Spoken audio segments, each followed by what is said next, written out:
Welcome to another year of Sports Talk. I'm Ed Gotwals along with Shawn Michael, and it is time for football again. Football season. Yep. Here it is. It's hard to believe Lizzie Arbogast isn't here, but she's still... She's probably going to be a little upset about this, that we were doing this without her. She's still recovering from being up to the Little League World Series on Sunday, so she needs a break. Yeah. Congratulations to Redland, by the way. It's pretty awesome. Pretty exciting run for those guys. For sure. All right, let's get back to football here. Starting this Friday night, we'll do a rundown of games here, and we'll talk about them a little bit. Greencastle is at Chambersburg at 7 o'clock. Hanover's at James Buchanan at 7. And then they're all at 7 this year. All at 7. That's what we wanted. Yep. That's what we've been fighting for. Yep, even Greencastle. Thank you. The other games are Shippensburg at Dover and Kennardale at Waynesboro. So naturally, we're going to talk a little bit about Greencastle Chambersburg first. What do you think about that one? I think Greencastle is going to be the best team in our area. I honestly do. I think last year, early in the season, they showed that they were the best team in the league.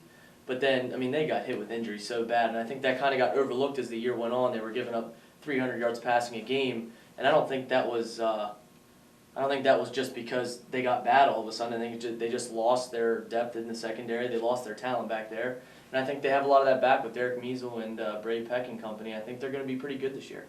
Yeah, if they can stay healthy, they certainly have a lot of experienced guys that, and then some kids who had to play last year got experience. Right. Yeah. So.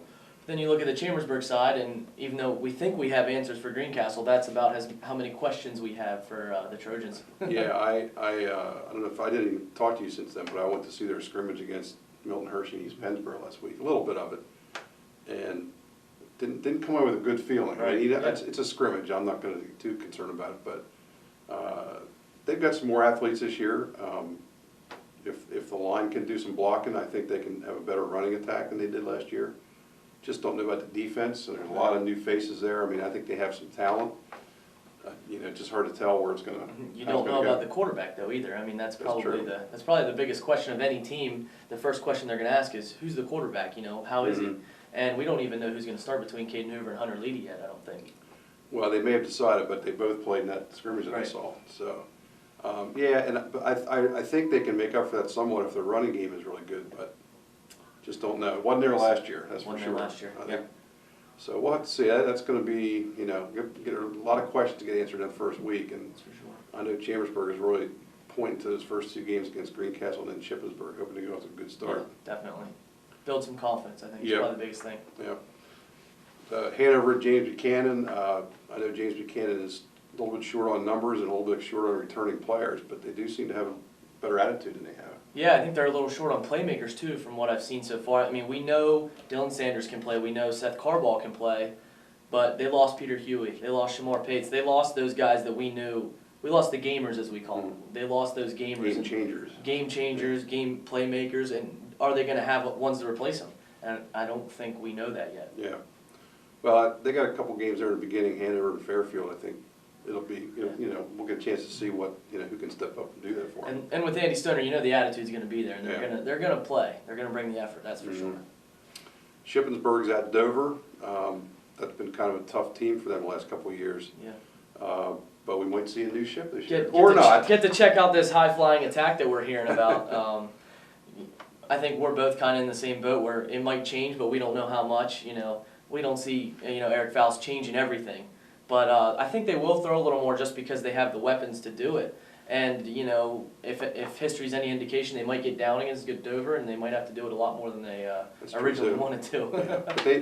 But they do have some decent talent at running back, and I just can't, I think it might be a big smokescreen. Yeah, but one thing Faust said is that their running back core is different this year. It's not that big guy who can run. Right. It's not the William Burt. They got 2 small guys in Zion Ware and Cole Freeze. I'm not saying little, but they're your speed guys. They're scat backs. He wants to get them out in space. That's where they'll succeed, not running technically between the tackles. That might not be the best way to go. Yeah. You might hand it off to Cameron Tenner to do something like that. I'm going to say, they'll still have some fullback dives there. Yes, they will, I'm sure. Yeah, I think my biggest question with Ship is how's the defense going to be? And they have some good players, just don't know how many they have. Lost some pieces, but they do have a lot on the line back. They have a lot in the secondary back. Cameron Tenner, he's well known around here, and I think he'll be able to lead the defense there. Yep. Then we have Kennardale at Waynesboro. Last year, this game down at Kennardale was the one that kind of opened people's eyes because Yep. Waynesburg just rolled up the score on Kennerdale. They might be looking for a little revenge this year. Yeah, they will. I'm sure they will. And I think it's another team in Waynesboro. We have a lot of questions. You know, the new quarterback, new coach, new running back. Not new running back in Jake Wirtz, but someone new's taken over for Justin Marion there. But I think they still do have the weapons, and I think if they keep the same offense, that offense has the ability to, you know, be high flying. And that defense showed they're pretty good last year, and I think they're returning a lot of those key guys that made it happen on the defensive side. Yeah, it's, you know, Waynesboro had a nice breakout year last year with a winning record, which they haven't had for quite a while. Now it's time to see if they can make it, you know, a little more consistent than just 1 year. Yeah. So lots of question marks as we head into Friday. Yeah. So who has the best record in the area this year, Ed? Best record? Best record in the area. I would say Greencastle. You think Greencastle? Yeah. Any sleepers out there? I don't see any. I think my sleeper's Waynesboro. I think. Well, okay. I have a feeling that they might be just as good as last year. And you know, they were a close game or two away from being 7-3 and maybe even 8-2 last year. I think they can do it if everything falls into place like it looks like it might. Greencastle looks like they might be really good, but if they're not really good, that Colonial could be a dogfight. Kind of the same as last year, where there were four teams last week of the season had a chance to tie or get that division. Yeah, and we had 3 as a tie. So. Yeah. Well, they're gonna have to fight East Penford either way. I'm hearing they should be pretty good this year. Yeah. Well, we're looking forward to an exciting season. Hopefully have a good Friday night to start off with. So until next week, enjoy the games.